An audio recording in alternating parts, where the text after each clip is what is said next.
You've been there, done that, you got records. So what's it like in this whole transition from being there, you know, being a SEAL, wearing those colors, to being a coach?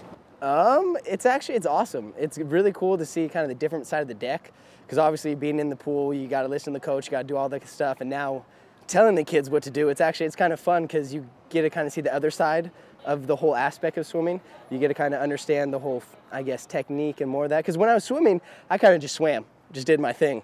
But then now with more coaching, especially with Murad, he's taught me a lot, where just all the different aspects of coaching, where it's been a lot of fun. How much of an influence has Murad been? I'd probably say he's probably been, for coaching, one of my biggest influence, even for baseball, because I also coach baseball. But I use a lot of his philosophies, a lot of the way he coaches, and I try to implement that myself.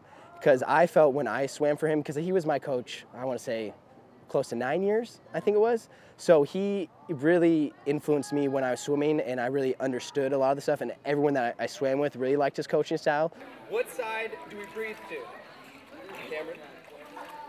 Towards the building, yes. As soon as I came back here, that was one thing I tried to do, is kind of do the same exact, or as much as possible like he did.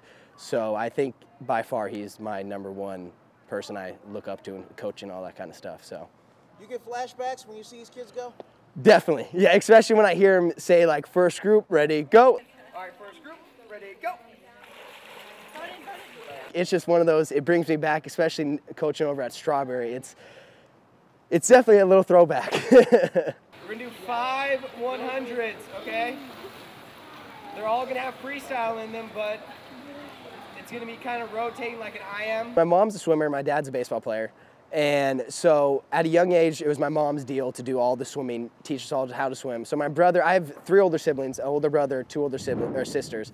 My older brother learned first, then my 2 sisters. They were already on the swim team. And my mom, back when Strawberry, we had that little mini kiddie pool, that's where I kind of learned how to swim. She actually taught me how to do butterfly for the first time.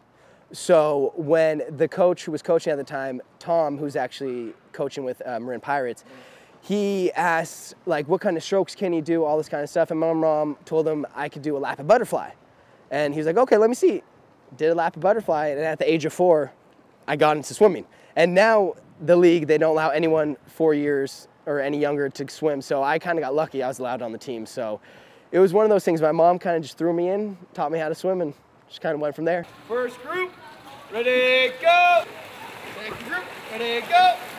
So what do you want these kids to get out of this particular experience, this 2013 campaign? Really, that just kind of what Strawberry is. Just, it's like a secondary family for them. That it's somewhere, it's a lot of fun. They shouldn't have any worries when they come here. When they come to the pool deck, it should be something fun. It should be an experience, because especially I know all the kids that when I grew up with, when we swam, we really look forward going to the meets. We really look forward going to practice, because it's one of those things where not only was it a sport, but it was like a social occasion where we all got to come together, we got to hang out. So I really hope one thing they can kind of get that. They can kind of get a family, or just kind of a new social area to kind of hang out. That's kind of one of the biggest things for me.